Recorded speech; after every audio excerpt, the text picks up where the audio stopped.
Kalau hari ini kamu merasa tidak bisa fokus, jangan salahkan dirimu karena kamu tidak malas dan kamu tidak lemah. Otakmu memang tidak dirancang untuk bekerja keras sepanjang hari tanpa jeda dan tanpa strategi. Masalahnya bukan soal seberapa keras kamu berusaha tapi soal kapan kamu berusaha karena otak manusia punya jam biologis yang sangat ketat dan kebanyakan dari kita justru melakukan pekerjaan paling penting di waktu yang paling buruk tanpa pernah menyadarinya. Bayangkan kamu punya pedang paling tajam di dunia tapi kamu pakai pedang itu untuk memotong rumput setiap pagi sementara saat musuh datang pedang itu sudah tumpul dan tidak berguna lagi. Itulah yang terjadi pada otakmu setiap hari ketika kamu tidak memahami ritme alami yang sudah tertanam di dalam tubuhmu sejak lahir. Dan hari ini kita akan membongkar semuanya dari perspektif ilmu saraf agar kamu bisa mengubah cara kamu menjalani hari secara total mulai dari besok pagi. Otak kita memiliki bagian yang disebut korteks prefrontal yaitu area yang bertanggung jawab atas kemampuan berpikir logis, merencanakan sesuatu, menganalisis masalah, dan menahan dorongan impulsif. Ketika bagian ini bekerja dengan optimal, kamu bisa duduk berjam-jam mengerjakan tugas sulit tanpa merasa tersiksa, kamu bisa membuat keputusan yang jernih, dan kamu bisa menahan godaan untuk membuka media sosial saat sedang bekerja. Tapi masalahnya korteks prefrontal ini sangat sensitif terhadap waktu karena dia tidak bekerja dengan kapasitas yang sama selama 24 jam melainkan naik turun mengikuti ritme sirkadian tubuh seperti gelombang di lautan yang kadang tinggi, kadang rendah, dan kadang hampir datar sama sekali. Ritme sirkadian ini adalah jam biologis internal yang mengatur hampir semua fungsi tubuh mulai dari suhu tubuh, tekanan darah, produksi hormon, hingga kemampuan kognitif otak, dan pada tahun 2017 penelitian tentang ritme sirkadian ini mendapat pengakuan tertinggi di dunia sains ketika tim peneliti yang dipimpin oleh Profesor Joko Hartono menerima penghargaan Nobel bidang fisiologi dan kedokteran karena berhasil membuktikan bahwa jam biologis ini terhubung langsung dengan fungsi kognitif otak. Artinya bukan soal kemauan atau motivasi tapi soal biologi murni yang sudah diprogram di dalam setiap sel tubuh kita sejak kita dilahirkan ke dunia ini. Jadi apa artinya ini untuk kehidupan sehari-hari kamu? Artinya ada waktu-waktu tertentu di mana otakmu berada di puncak kemampuannya dan ada waktu-waktu di mana otakmu sedang dalam mode hemat energi, dan kalau kamu memaksakan pekerjaan berat di waktu yang salah itu sama saja dengan berlari maraton menggunakan sandal jepit, kamu tetap bisa bergerak maju tapi dengan usaha yang jauh lebih besar dan hasil yang jauh lebih buruk dibandingkan kalau kamu memakai sepatu yang tepat di waktu yang tepat. Dan perbedaan antara orang yang hidupnya terasa ringan dan produktif dengan orang yang selalu merasa lelah meski sudah bekerja keras seringkali bukan terletak pada seberapa banyak jam kerja mereka tapi pada apakah mereka menyelaraskan aktivitas mereka dengan ritme alami otak atau justru melawannya setiap hari tanpa sadar. Mari kita mulai dari pagi hari karena disinilah segalanya bermula. Antara pukul 9 pagi hingga 11 siang adalah periode di mana korteks prefrontal berada dalam kondisi paling aktif dan paling tajam sepanjang hari. Ini adalah waktu emas otakmu di mana kemampuan berpikir logis, menganalisis data, membuat perencanaan strategis, dan memecahkan masalah kompleks berada di titik tertinggi. Penelitian dari Universitas Indonesia yang dipublikasikan dalam jurnal internasional mengkonfirmasi bahwa kemampuan pemecahan masalah kompleks mencapai puncaknya pada rentang waktu ini dan menurun secara signifikan setelah melewati tengah hari.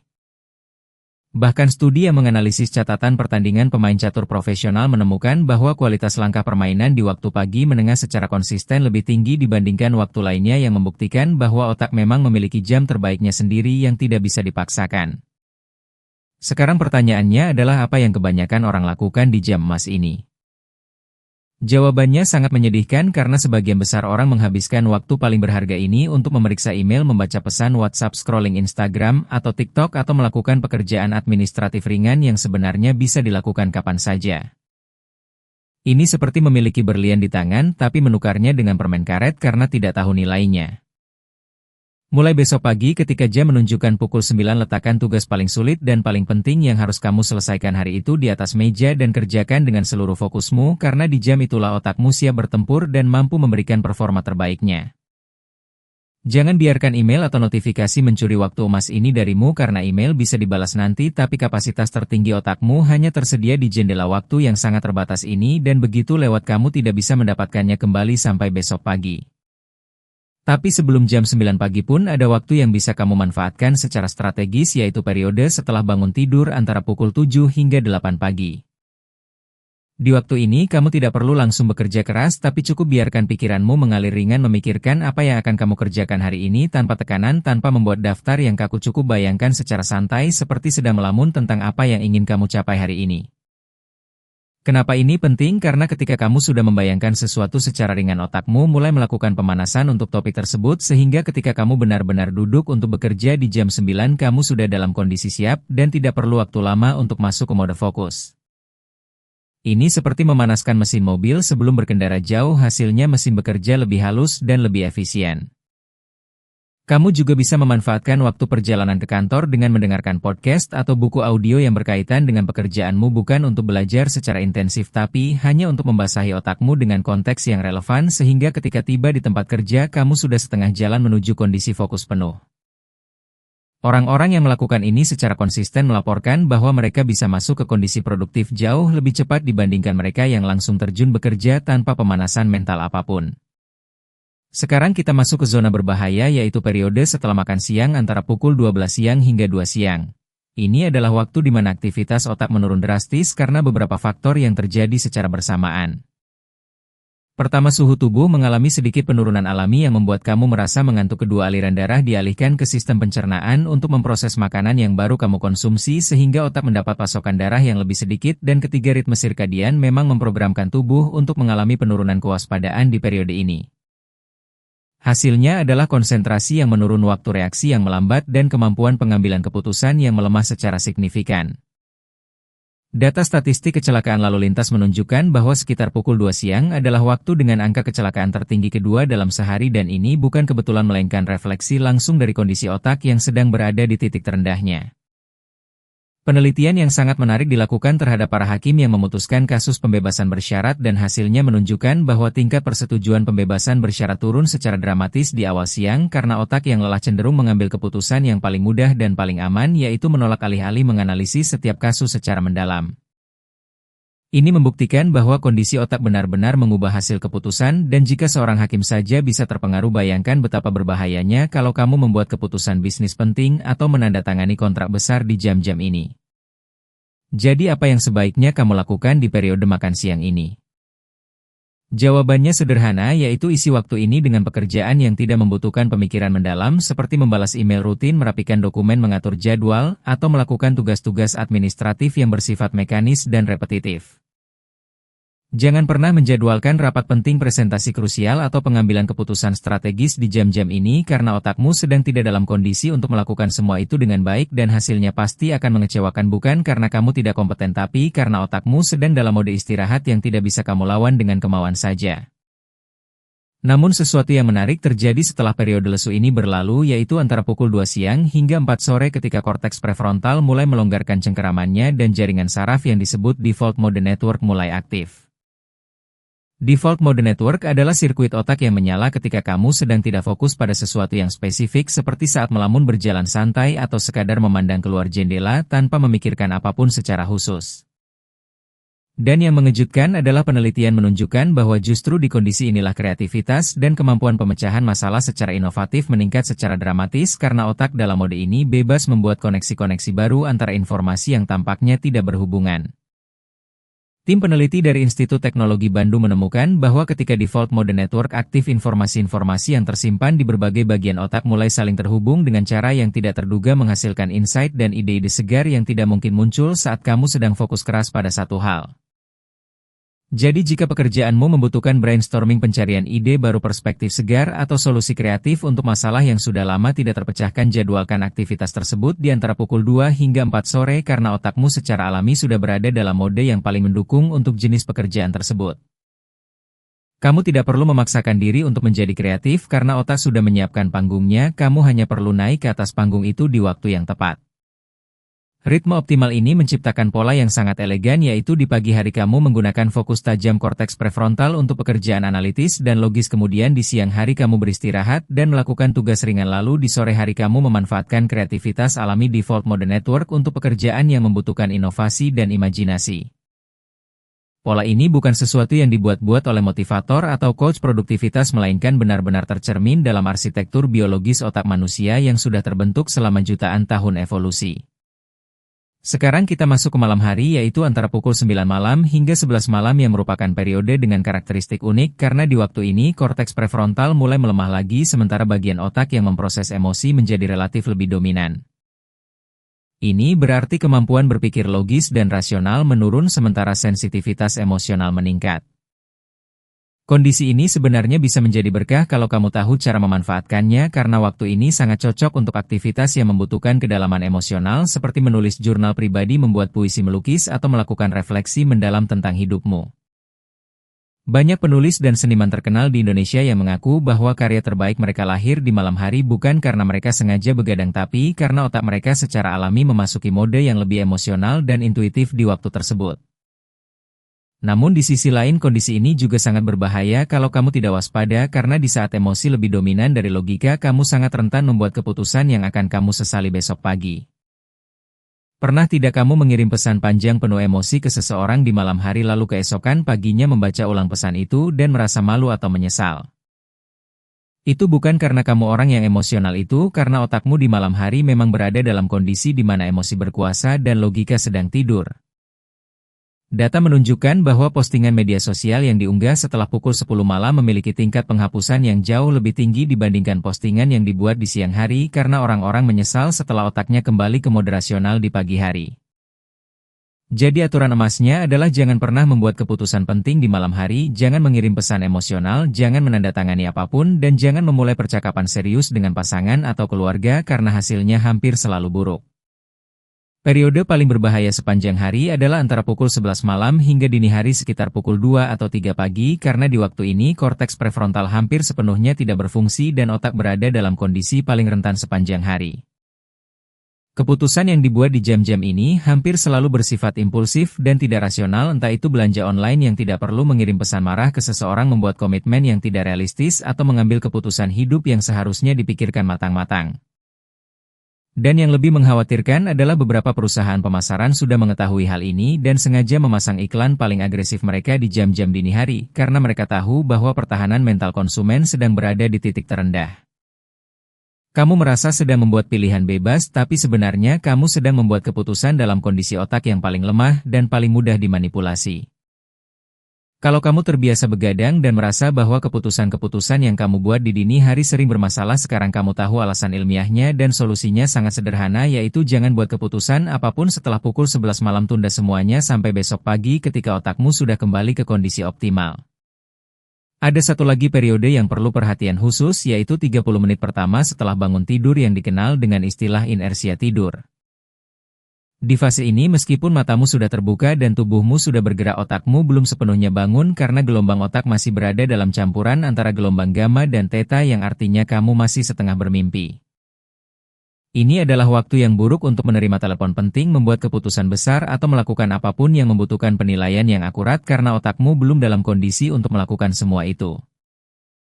Namun yang menarik adalah kondisi setengah sadar ini justru bisa menjadi ladang emas untuk kreativitas karena banyak penemu dan seniman sepanjang sejarah yang melaporkan mendapat ide-ide brilian tepat di momen transisi antara tidur dan bangun. Budi Santoso, seorang penemu legendaris, diketahui sengaja memanfaatkan kondisi ini dengan cara duduk di kursi sambil memegang bola besi di tangannya lalu membiarkan dirinya tertidur ringan, dan ketika bola besi jatuh dari tangannya suara benturannya membangunkannya, dan di momen itulah dia menangkap ide-ide yang muncul dari kondisi setengah sadar tersebut. Jadi meskipun 30 menit pertama setelah bangun bukan waktu untuk bekerja serius, kamu bisa menyiapkan buku catatan kecil di samping tempat tidur untuk menangkap ide-ide kreatif yang mungkin muncul di fase transisi ini. Lalu bagaimana cara membangunkan otak dengan benar setelah fase inersia tidur berlalu? Jawabannya ternyata sangat sederhana dan gratis, yaitu paparan cahaya matahari pagi dalam 30 menit pertama setelah bangun. Ketika cahaya matahari masuk melalui retina mata, sinyal dikirim ke otak untuk menghentikan produksi melatonin, yaitu hormon yang membuat kamu mengantuk, dan sekaligus meningkatkan produksi kortisol pada tingkat yang tepat untuk mengaktifkan mode waspada. Profesor Ahmad Wijaya, seorang ahli neurosains, menyatakan bahwa paparan cahaya matahari pagi tidak hanya membangunkan otak di pagi hari tapi juga menentukan kualitas tidur di malam harinya karena cahaya pagi berfungsi sebagai titik kalibrasi untuk seluruh ritme sirkadian tubuh. Jadi cukup buka tirai jendela lebar-lebar atau keluar sebentar ke halaman atau balkon selama 5 hingga 10 menit dan biarkan cahaya alami masuk ke matamu. Tambahkan peregangan ringan dan segelas air hangat untuk memulai aliran darah ke seluruh tubuh termasuk otak, dan kamu akan merasakan perbedaan yang signifikan dalam kualitas fokusmu sepanjang pagi. Rutinitas ini terlihat sangat sederhana, bahkan mungkin terasa terlalu sederhana untuk bisa membuat perbedaan, tapi jangan salah karena perbedaan antara orang yang melakukan ini setiap pagi dengan yang tidak melakukannya terlihat sangat jelas dalam tingkat fokus dan produktivitas mereka sepanjang hari. 30 menit pertama di pagi hari benar-benar menentukan kualitas seluruh harimu, dan ini bukan opini melainkan fakta biologis yang sudah dibuktikan berulang kali dalam penelitian ilmiah. Sekarang kita perlu membahas kesalahpahaman terbesar tentang fokus yang diyakini oleh hampir semua orang, yaitu anggapan bahwa kemampuan fokus adalah bakat bawaan lahir. Banyak orang percaya bahwa ada orang-orang tertentu yang secara genetik lebih mampu berkonsentrasi dan sisanya hanya bisa pasrah menerima nasib sebagai orang yang mudah terdistraksi. Tapi ilmu saraf modern mengatakan sesuatu yang sangat berbeda, yaitu bahwa otak memiliki sifat yang disebut neuroplastisitas, yang artinya otak terus berubah dan beradaptasi sepanjang hidup berdasarkan bagaimana kamu menggunakannya.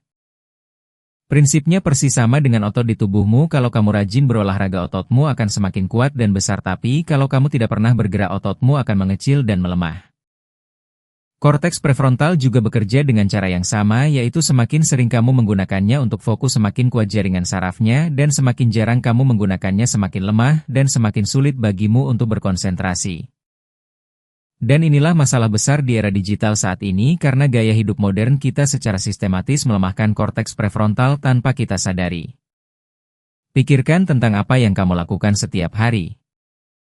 Video pendek di TikTok dan Instagram Reels yang berganti setiap 15 detik, algoritma media sosial yang dirancang untuk menahan perhatianmu tanpa perlu usaha dari pihakmu, notifikasi yang datang tanpa henti dari puluhan aplikasi di ponselmu, semua ini dirancang agar kamu tidak perlu menggunakan korteks prefrontal sama sekali karena semuanya sudah diatur untuk menarik perhatianmu secara otomatis. Dari perspektif otak, ini adalah kondisi yang sangat nyaman karena otak tidak perlu bekerja keras, tapi kenyamanan ini datang dengan harga yang sangat mahal, yaitu korteks prefrontal yang semakin hari semakin tidak terlatih dan semakin lemah. Penelitian menunjukkan bahwa orang yang menggunakan ponsel pintar lebih dari 5 jam sehari memiliki kepadatan jaringan saraf di area korteks prefrontal yang secara signifikan lebih rendah dibandingkan mereka yang membatasi penggunaan ponsel. Ini bukan soal kecerdasan atau bakat, ini soal kebiasaan yang mengubah struktur fisik otak secara nyata. Dan fenomena ini juga diyakini menjadi salah satu faktor di balik meningkatnya diagnosis gangguan pemusatan perhatian pada orang dewasa di seluruh dunia, termasuk di Indonesia. Bukan karena otaknya bermasalah sejak lahir, tapi karena cara otaknya digunakan setiap hari telah mengubah kemampuannya untuk fokus. Tapi kabar baiknya adalah kalau otak bisa melemah karena kurang digunakan, maka otak juga bisa diperkuat kembali dengan latihan yang tepat, dan perubahan ini bisa dimulai kapan saja, termasuk hari ini. Cara melatih fokus sebenarnya sangat sederhana, yaitu dengan sengaja memaksa dirimu untuk fokus pada hal-hal yang sulit dan tidak menyenangkan. Membaca buku yang sulit dipahami dan tetap mencoba memahaminya, mengerjakan soal matematika yang rumit, dan tidak menyerah mempelajari keterampilan baru yang membutuhkan konsentrasi tinggi. Semua aktivitas ini adalah latihan beban untuk korteks prefrontal. Rasanya tidak enak, rasanya sulit dan membosankan, tapi justru ketidaknyamanan itulah yang menjadi sinyal bahwa otakmu sedang bertumbuh, persis seperti rasa pegal di otot setelah berolahraga yang menandakan bahwa serat otot sedang diperbaiki dan diperkuat. Tapi ada satu syarat penting yang harus dipenuhi agar latihan ini efektif, yaitu kamu harus melakukannya dalam kondisi tenang dan rileks, bukan dalam kondisi tegang dan tertekan. Ini mungkin terdengar kontradiktif, bagaimana bisa fokus kalau rileks, tapi inilah yang ditemukan oleh ilmu saraf modern. Ketika kamu dalam kondisi cemas, tegang, atau merasa tertekan, bagian otak yang disebut amigdala menjadi aktif dan mengirimkan sinyal yang justru menekan fungsi korteks prefrontal. Ini adalah mekanisme pertahanan primitif yang dirancang untuk situasi darurat di mana otak memutuskan bahwa berpikir jernih tidak sepenting bereaksi cepat terhadap ancaman. Masalahnya di kehidupan modern, kecemasan kronis yang kamu rasakan setiap hari, entah karena tekanan pekerjaan, kekhawatiran finansial, atau ketakutan akan masa depan, memicu respons yang sama sehingga korteks prefrontalmu terus-menerus ditekan oleh amigdala. Pernah mengalami saat ujian kamu sangat gugup sampai lupa materi yang sebenarnya sudah kamu kuasai dengan baik? Itu adalah contoh klasik dari amigdala yang membajak korteks prefrontal. Semakin kamu berusaha keras, semakin tegang kamu menjadi, dan semakin tegang kamu semakin buruk performamu karena otakmu masuk ke lingkaran setan yang tidak bisa diputus dengan usaha yang lebih keras, melainkan hanya bisa diputus dengan ketenangan. Konsep ini dalam ilmu saraf disebut sebagai fokus yang rileks, dan jika kamu melihat gelombang otak, perbedaannya sangat jelas. Ketika kamu tegang, otakmu menghasilkan gelombang beta tinggi yang dalam dosis berlebihan justru mengganggu konsentrasi dan memicu respons stres. Sebaliknya ketika tubuhmu rileks tapi pikiranmu tetap tertuju pada satu hal, otak menghasilkan gelombang alfa yang merupakan kondisi optimal untuk berpikir jernih dan mendalam. Dalam kondisi ini, sistem saraf parasimpatik yang bertanggung jawab untuk ketenangan dan pemulihan menjadi dominan dan korteks prefrontal bekerja dengan efisiensi maksimal. Ini menjelaskan mengapa orang-orang dengan performa tinggi di berbagai bidang mulai dari atlet profesional hingga eksekutif perusahaan hingga seniman kelas dunia semuanya memiliki satu kesamaan, yaitu kemampuan untuk tetap tenang di bawah tekanan, bukan karena mereka tidak merasakan tekanan tapi karena mereka telah melatih diri untuk tetap dalam mode alfa bahkan di situasi yang penuh tekanan. Penelitian pada praktisi meditasi berpengalaman menunjukkan bahwa mereka mampu mempertahankan gelombang alfa saat mengerjakan tes kognitif dan hasilnya akurasi mereka secara konsisten lebih tinggi dibandingkan kelompok kontrol yang tidak bermeditasi. Ini membuktikan bahwa ketenangan dan fokus bukan dua hal yang bertentangan melainkan justru merupakan kombinasi terbaik untuk performa optimal. Ketika kamu berhasil mempertahankan kondisi fokus yang rileks dalam waktu yang cukup lama, sesuatu yang luar biasa mulai terjadi, yaitu kamu masuk ke kondisi yang disebut flow atau dalam bahasa sehari-hari sering disebut sebagai kondisi di mana kamu lupa waktu karena terlalu asyik dengan apa yang kamu kerjakan. Flow berbeda dari sekadar fokus biasa karena dalam kondisi fokus biasa korteks prefrontal masih harus aktif mengeluarkan perintah untuk menahan perhatianmu pada satu hal, tapi dalam kondisi flow fokus itu sudah menjadi otomatis dan memori jangka panjang di alam bawah sadar mulai aktif membantu sehingga pikiran mengalir dengan sendirinya tanpa perlu usaha sadar. Profesor Raden Surya, seorang ahli psikologi yang dikenal luas dalam penelitian tentang flow, menggambarkan kondisi ini sebagai keadaan di mana kesadaran diri menghilang, persepsi waktu berubah, dan performa mencapai titik tertinggi. Ini adalah kondisi di mana kamu menghasilkan karya terbaik, membuat keputusan paling brilian, dan menyelesaikan masalah paling rumit dengan cara yang terasa hampir mudah. Dan kunci untuk masuk ke kondisi flow bukan dengan memaksakan diri lebih keras melainkan dengan membangun fondasi fokus yang rileks terlebih dahulu, karena flow tidak bisa dipanggil secara paksa tapi dia datang secara alami ketika kondisi mental sudah tepat, seperti pintu yang terbuka dengan sendirinya ketika kamu sudah menyiapkan kuncinya. Salah satu senjata rahasia yang sangat diremehkan oleh kebanyakan orang adalah tidur siang singkat yang dalam istilah ilmiahnya disebut power nap. Definisinya adalah tidur ringan selama 10 hingga 20 menit yang dilakukan di siang hari, biasanya di periode lesu antara pukul 12 hingga 2 siang. Mungkin kamu berpikir bahwa tidur di tengah hari adalah tanda kemalasan, tapi kenyataannya justru sebaliknya, karena tidur siang singkat ini mampu mereset memori jangka pendek, membersihkan kelelahan mental, dan memulihkan fungsi korteks prefrontal secara signifikan. Badan Antariksa Nasional Amerika melakukan penelitian pada pilot pesawat dan menemukan bahwa tidur siang selama 26 menit meningkatkan kewaspadaan sebesar 54% dan memperbaiki performa kerja sebesar 34%. Angka ini sangat besar dan menjelaskan mengapa perusahaan-perusahaan teknologi besar di dunia menyediakan ruang tidur khusus untuk karyawan mereka, bukan sebagai fasilitas mewah tapi sebagai investasi strategis untuk meningkatkan produktivitas.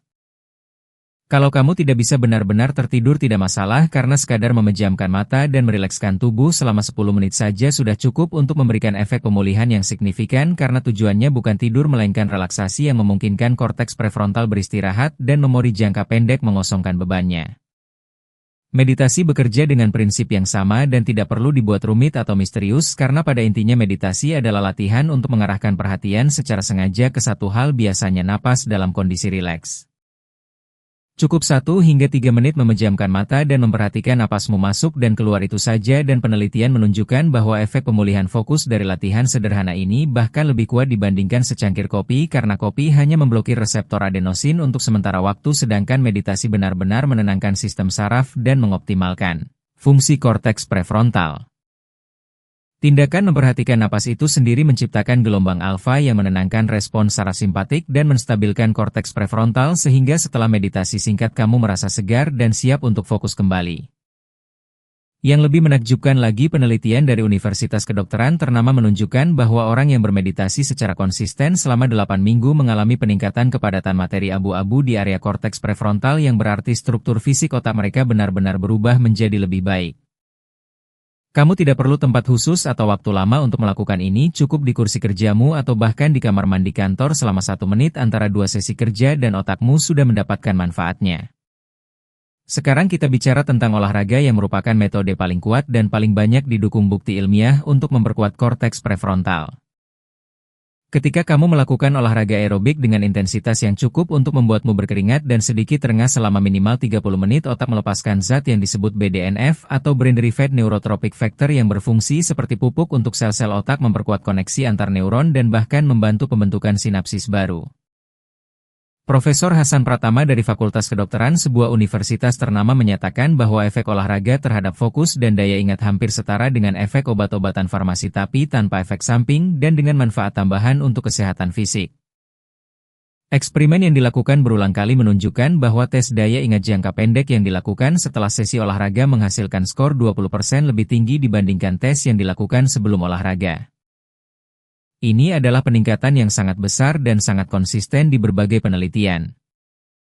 Kalau berlari terasa terlalu berat, berjalan kaki juga sudah sangat efektif karena berjalan memiliki keunggulan unik, yaitu intensitasnya cukup rendah untuk memungkinkanmu berpikir secara bersamaan sehingga kamu bisa berjalan sambil memikirkan masalah yang sedang kamu hadapi, dan kombinasi gerakan fisik dengan aktivitas mental ini meningkatkan aliran darah ke otak, sekaligus menurunkan tingkat inflamasi. Tidak heran jika para filosof besar sepanjang sejarah sangat mencintai kegiatan berjalan kaki karena Raden Kartawijaya dikenal selalu berjalan di rute yang sama setiap hari pada jam yang sama, dan Raden Soetomo mengajar murid-muridnya sambil berjalan bukan karena mereka aneh tapi karena mereka secara intuitif memahami apa yang sekarang bisa kita buktikan secara ilmiah. Terakhir kita harus membahas tentang dopamin karena ini adalah kunci untuk memahami mengapa kamu bisa merasa begitu tidak termotivasi dan tidak bergairah meskipun hidupmu sebenarnya tidak buruk. Ketika kamu menonton video menghibur, bermain game, atau menikmati hiburan instan lainnya, otakmu melepaskan dopamin dari area yang disebut nukleus accumbens yang merupakan pusat reward instan. Rasanya enak dan menyenangkan, tapi masalahnya sistem ini memiliki mekanisme toleransi yang berarti semakin sering kamu menstimulasi area ini, semakin banyak dopamin yang dibutuhkan untuk menghasilkan tingkat kesenangan yang sama, dan ketika stimulasi berhenti, otak melakukan reuptake dopamin yang justru membuat levelnya turun di bawah normal. Hasilnya adalah perasaan hampa, tidak termotivasi, dan tidak bersemangat yang muncul setelah sesi hiburan panjang. Seorang ahli neuroscience dari universitas ternama menjelaskan fenomena ini sebagai efek jungkat-jungkit dopamin, di mana setiap kali kamu mendorong dopamin naik dengan stimulasi instan, otak akan menariknya turun dengan jumlah yang setara untuk menjaga keseimbangan dan tarikan ke bawah. Itulah yang kamu rasakan sebagai kekosongan dan ketidakpuasan. Pernahkah kamu merasa aneh setelah menghabiskan berjam-jam menonton video karena bukannya merasa terhibur, kamu justru merasa lebih kosong dari sebelumnya? Itu adalah efek jungkat-jungkit ini bekerja secara real-time di otakmu. Tapi ada jenis dopamin yang berbeda yang dihasilkan oleh korteks prefrontal, dan jenis ini bekerja dengan mekanisme yang sepenuhnya berbeda. Dopamin dari korteks prefrontal tidak muncul secara instan, melainkan muncul setelah kamu berhasil menyelesaikan sesuatu yang sulit, setelah usaha yang panjang akhirnya membuahkan hasil, setelah kamu melewati tantangan yang awalnya terasa mustahil. Ini adalah dopamin dari pencapaian yang tertunda, dan yang paling penting adalah dopamin jenis ini tidak mengalami reuptake seperti dopamin dari reward instan, artinya tidak ada efek jungkat-jungkit, tidak ada toleransi, dan tidak ada perasaan hampa setelahnya. Sebaliknya, semakin sering kamu mengaktifkan sirkuit ini, semakin kamu merasa bahwa berpikir itu menyenangkan, bahwa tantangan itu mengasyikkan, bahwa belajar hal baru itu memberikan kepuasan yang mendalam. Inilah yang membedakan orang-orang yang tampak selalu termotivasi dan bersemangat dengan mereka yang selalu merasa lesu dan tidak bergairah. Perbedaannya bukan pada bakat atau keberuntungan, tapi pada sirkuit dopamin mana yang lebih dominan di otak mereka. Dan kamu bisa menggeser dominasi ini dengan cara melatih diri untuk fokus dalam kondisi rileks pada hal-hal yang menantang secara intelektual. Awalnya akan terasa berat dan membosankan karena otakmu sudah terbiasa dengan dopamin instan, tapi begitu sirkuit korteks prefrontal mulai aktif, kamu akan merasakan pergeseran yang fundamental di mana berpikir itu sendiri menjadi sumber kebahagiaan dan motivasi. Intinya dari seluruh pembahasan ini adalah bahwa otakmu bukan objek statis yang sudah ditentukan sejak lahir, melainkan organ yang sangat dinamis dan terus berubah setiap hari berdasarkan bagaimana kamu menggunakannya. Jika setiap hari kamu menyerahkan otakmu pada konten yang tidak membutuhkan usaha mental, maka korteks prefrontalmu akan melemah dan kemampuanmu untuk fokus, berpikir jernih, dan membuat keputusan yang baik akan terus menurun tanpa kamu sadari. Sebaliknya, jika setiap hari kamu meluangkan waktu untuk menantang otakmu dengan cara yang tepat di waktu yang tepat dan dalam kondisi mental yang tepat, maka korteks prefrontalmu akan semakin kuat dan hidupmu akan berubah secara fundamental, karena fokus yang baik adalah fondasi dari segalanya, mulai dari karir yang sukses, hubungan yang sehat, hingga kebahagiaan pribadi. Semuanya dimulai dari memahami bahwa apa yang kamu lakukan di jam 9 pagi menentukan kualitas analisismu, apa yang kamu lakukan di jam 2 siang menentukan apakah energimu terbuang percuma atau tersimpan untuk hal yang lebih penting, apa yang kamu lakukan di jam 4 sore menentukan seberapa kreatif solusimu, dan apa yang kamu lakukan di jam 11 malam menentukan apakah kamu akan bangun besok dengan penyesalan atau dengan ketenangan. Semuanya adalah pilihan dan setiap pilihan membentuk otakmu sedikit demi sedikit hari demi hari sampai menjadi siapa dirimu saat ini.